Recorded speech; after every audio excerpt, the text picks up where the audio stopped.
Bonjour à tous. Alors, cette petite vidéo est consacrée au LBO. Donc voilà, on va essayer de voir rapidement ensemble quels sont ces montages financiers particuliers. On verra par ailleurs les objectifs et les principes de ceux-ci.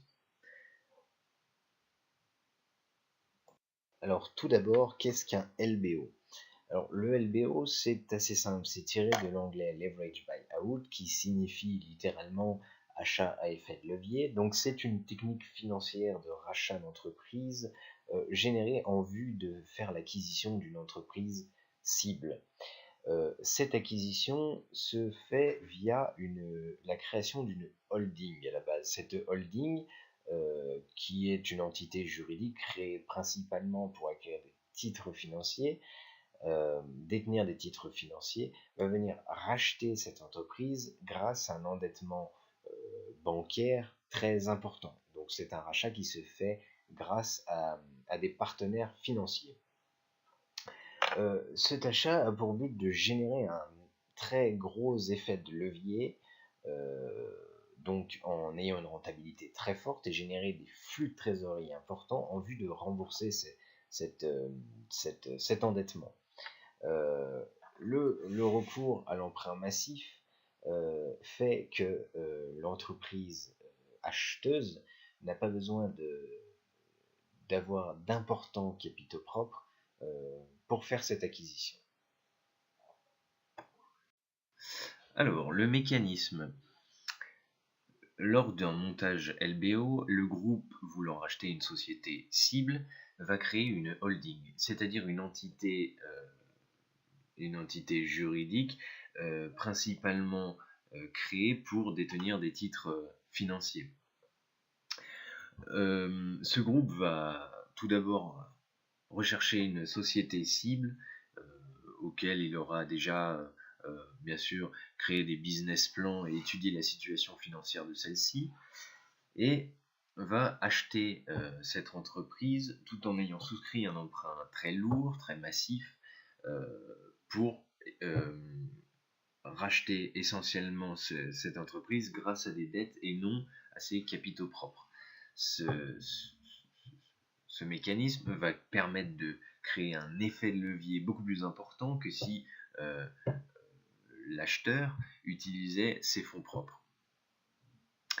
Une fois que cette entreprise a été rachetée, le but, ça va être de lui faire créer, générer des cash flows, donc des flux de trésorerie très rapidement, avec une rentabilité très très importante pour pouvoir venir couvrir cette dette et la rembourser progressivement.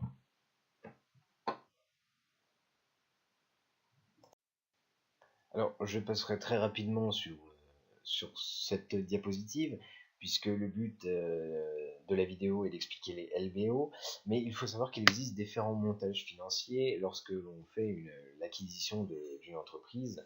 Donc, le LBO est une technique financière la plus courante, la plus classique, mais il existe différentes variantes, comme la LBI, qui sera explicitée en seconde partie, la LBU, MBO, MBI, la BIMBO, qui consiste à venir, on va dire, brasser tout ce qui est équipe managériale en venant réimplanter des managers extérieurs pour, euh, pour avoir une vision plutôt différente sur la société. Et aussi, ce qui existe depuis déjà plusieurs années, c'est les RES, donc les rachats d'entreprises par les salariés, qui permet de conserver l'entreprise initiale. Pour revenir sur le LBI, on voit surtout ça dans le cas des PME. Donc c'est des rachats toujours grâce à l'endettement, par des acteurs externes à l'entreprise qui vont venir faire l'acquisition de cette entreprise et la rattacher à leur groupe. Alors tout d'abord, quels sont les objectifs de ce LBO? Alors le LBO, comme on l'a dit, c'était une technique financière donc qui consiste à racheter une entreprise cible, une entreprise dont un précédent groupe veut par exemple se débarrasser puisqu'il considère que l'entreprise est mature, bien implantée sur son marché, mais qui ne représente pas une activité stratégique et qui viendrait plus l'handicaper qu'autre chose. Donc l'entreprise acheteuse qui va créer une holding va venir faire l'acquisition de l'entreprise cible avec donc cet emprunt, cet important emprunt en vue d'acquérir une nouvelle entreprise avec une activité peut-être nouvelle pour agrémenter le groupe déjà existant et donc relancer l'activité de cette entreprise qui était mature, donc lui faire augmenter son taux de croissance et sa rentabilité. Ajouter à cela, le second but, ça va être d'engranger des flux de trésorerie très importants, puisque comme on l'a vu, le fait d'avoir contracté une dette massive, il va falloir rembourser cet emprunt. Donc ces flux de trésorerie vont venir remonter vers la holding pour rembourser l'emprunt. Le petit cas particulier, c'est lorsqu'une entreprise, lorsqu'il y a une RES, donc une reprise d'entreprise par salarié, ça permet de conserver un domaine d'activité stratégique que l'on avait déjà à la base. Donc c'est les salariés qui vont venir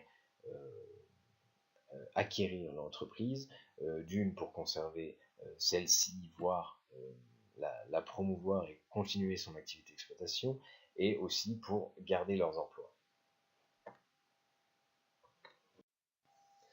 Alors, en ce qui concerne l'effet de levier financier, c'est un mécanisme qui permet de mesurer les gains d'un investissement en ayant recours à un endettement lourd, donc, et éviter d'utiliser les capitaux propres et l'apport des associés dans l'entreprise. Le principal intérêt, c'est de booster le rendement de la société cible, évidemment. Donc, l'endettement doit pour cela être optimal, c'est-à-dire que l'entreprise, la holding, ne doit pas s'endetter, ne doit pas trop s'endetter, sinon elle sera incapable de faire face à ses dettes et du coup entraînera sa chute et celle de la société cible, bien évidemment. Donc une fois que ce rendement, avec des calculs complexes, on a trouvé un rendement optimal, celui-ci va permettre de booster la rentabilité de la société cible, donc de trouver des ratios de profitabilité les plus élevés possibles. Et en ce qui concerne le rendement, celui-ci doit bien évidemment être supérieur au coût de la dette financière, sinon l'entreprise ne tiendra pas dans la durée et devra être en liquidation. Bien évidemment, si ce coût d'endettement est plus élevé que la rentabilité attendue, ça va faire chuter l'entreprise, donc il y aura un double effet, c'est un double effet négatif qu'on va appeler l'effet boomerang. Donc ça va vraiment entraîner les deux entités, voire peut-être le groupe. Souvent cet effet de levier financier est plus que proportionnel, donc une fois que ce levier va être positif, il va entraîner plus de rentabilité que l'investissement qu'on a mis au départ. Et bien évidemment, en rajoutant ça, que si la holding détient plus de 95% de la société rachetée, la société cible, on pourra en plus déduire certaines charges et les dividendes.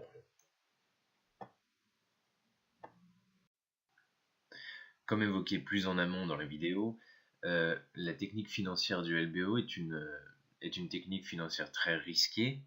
Donc, lorsqu'une entreprise, une holding, achète une société cible, elle va énormément creuser sa dette, puisque comme elle a recours à un emprunt très massif, elle va avoir une dette très importante. Donc, qui dit dette dit forcément des intérêts à payer, qui seront plus ou moins importants suivant la durée de l'emprunt. Donc le principal risque, bien sûr, c'est que pour la société holding et le groupe qui est au-dessus, c'est une insolvabilité. L'incapacité à faire face à sa dette. Donc le risque est de payer des intérêts très importants, creuser sa dette et ne pas pouvoir utiliser les flux de trésorerie engrangés par la société rachetée pour faire face à la dette.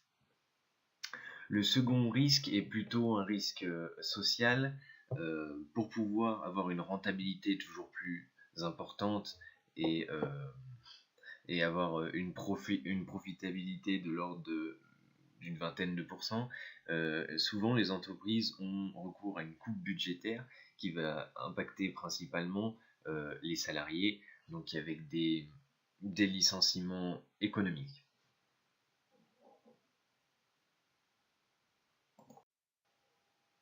Voilà, je vous remercie pour votre écoute et j'espère que cette vidéo vous en aura appris un peu plus sur le LBO.